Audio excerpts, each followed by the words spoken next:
to Merriment. So many deaths in so little time. Death of my ego, death of my desires, death of relationships and connection, death of attachment, death of comfort. As the perceived darkness tries to lock me in a chokehold, as former thoughts become current, as former beliefs try to suffocate me, I strive for another breath. My lungs could collapse by the pressure. By vision, I would think I was falling to my depths, standing at the edge of the cliff, again preparing to wither and fall. Instead, have I taken flight? Has my actions of faith ignited the leap? Has my affirmations and honesty with God launched me already? Am I to rest because my wings are already working? Well, that was a poem by yours truly, Madam Blue. Okay? And if you want to hear the whole poem, I suggest you subscribe to this channel. But let's get into the topic. Okay? It's fall time when I'm recording and releasing this video. All right? And fall is a time for mourning. We have to mourn in order to walk into our merriment. You cannot have one without the other. Okay? So I have some notes here because I'm not going to play like I memorized everything. I'm not going to do that. Oh no, honey. Okay? So we are going to briefly talk about the 5 stages of grief. And we may just talk about grief in just a little bit of a different way. Or maybe not. You'll decide for yourself if you've heard this information before. All right. So we have our 5 stages of grief. First, we have denial.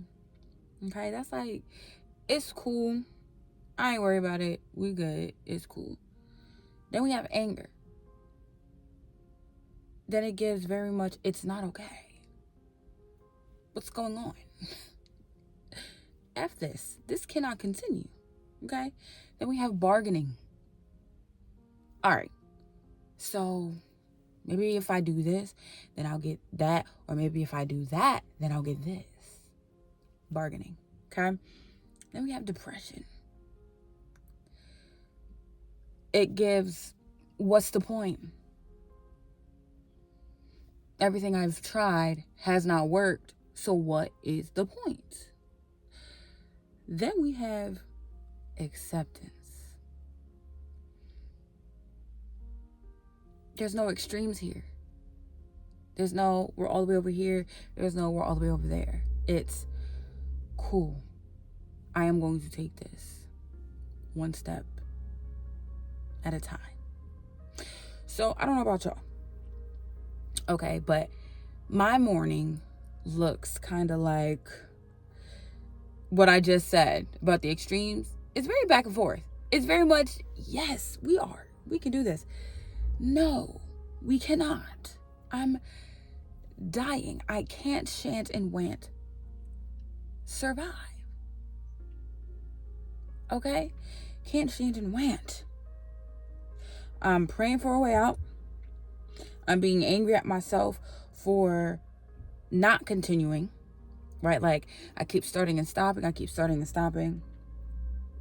Right? And feeling like you're behind. You were late to your destination. You're late to being all the things that you said that you wanted to be.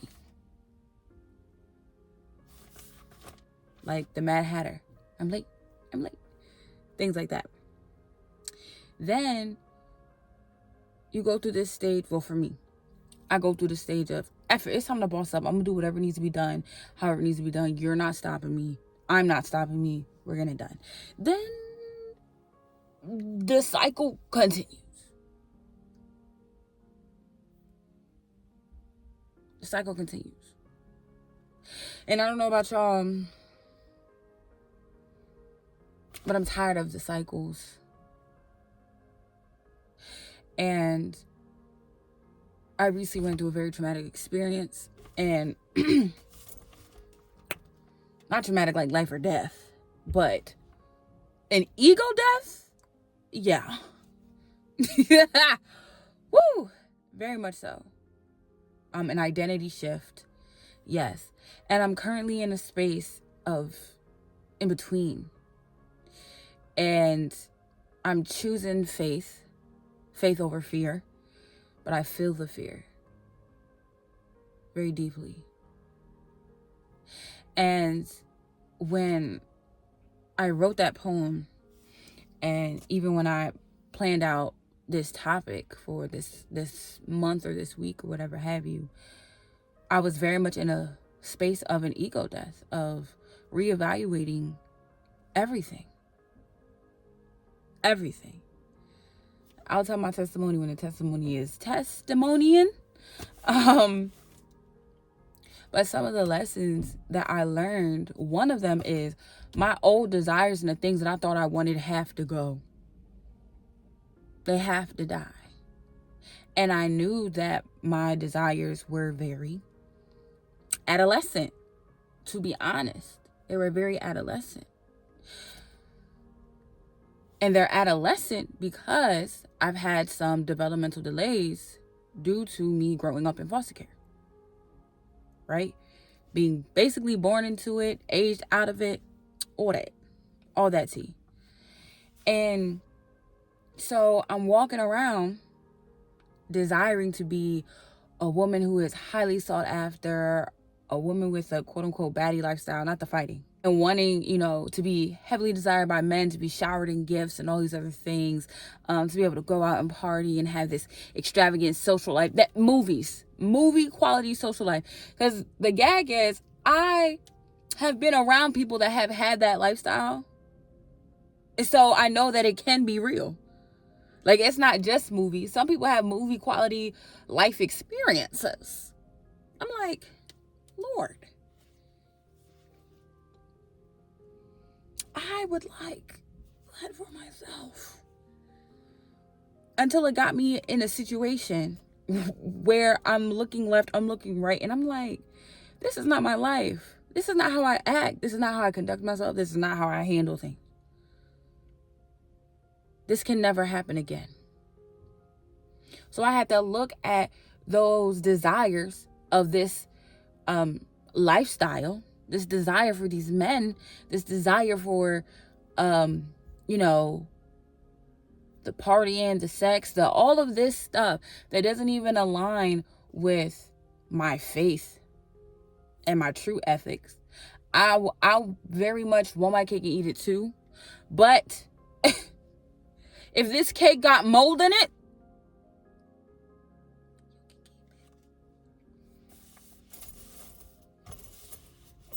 you can keep the moldy cake. I'm good.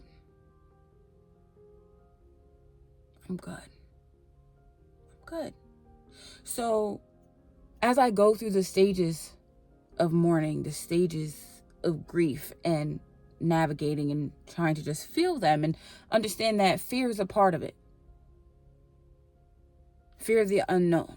Fear of what's to come, what's next. Is it going to be good? Is it going to be bad? Am I going to stand tall? Am I going to fall on my face?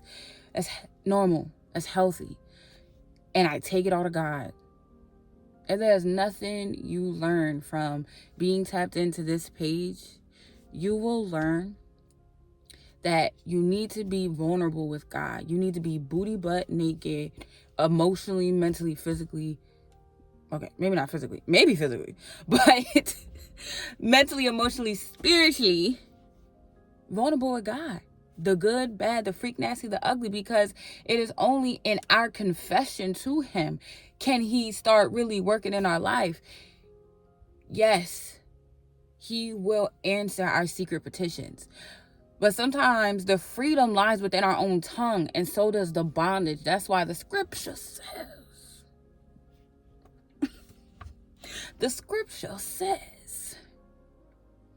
what does the scripture say? It says, the tongue is a double-edged sword. It can bring life or death.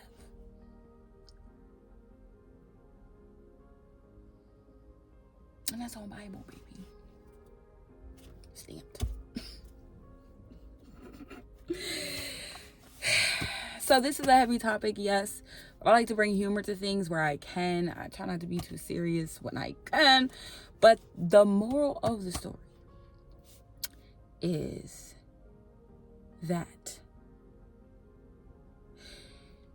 in order to embrace your promised land, you have to mourn your Egypt. And it's okay if you have conflicting emotions. It's okay if you're in the middle and you would rather go back to the comfort of Egypt instead of walking into an unknown promise that you don't even know if it's good.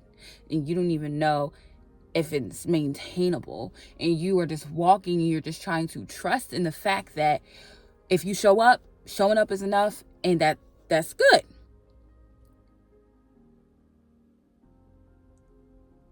That's good. We hope. You know what I'm saying? So just know this. I don't have much advice. I more so just wanted to talk about and touch on things that are relatable. Maybe bring some things to light for some people if they needed it. But the fact is, in order to really elevate, there are some things that need to die. And I know there's a lot of pages that talk about manifesting your dreams and writing it down. But the question is, are the things that we even desire, are they from a wounded place or a whole place? Because sometimes the desires that we want and the things that we are trying to manifest are things that we feel will fill the void within us, that will fill the woundedness within us, that will make us feel beautiful and confident and sexy and accomplished and purposeful. And there's nothing wrong with wanting to feel those things. But when feeling like that has to come from something externally, when it's taken away, then so does your worth.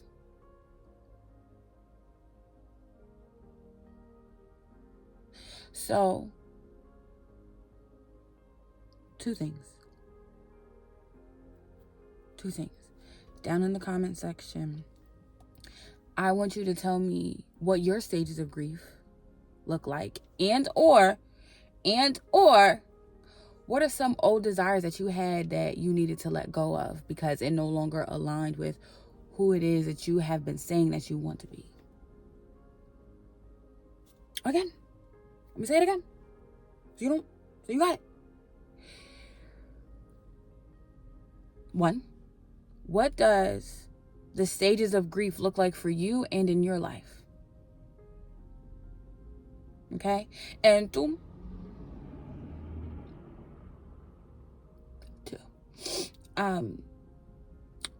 what are some old desires that you needed to let go of in order to walk into and activate the woman that you are designed, and woman or man, whoever's watching this? We are in 2024, so, fill in the blank, respectfully. Who it is that you are designed to be.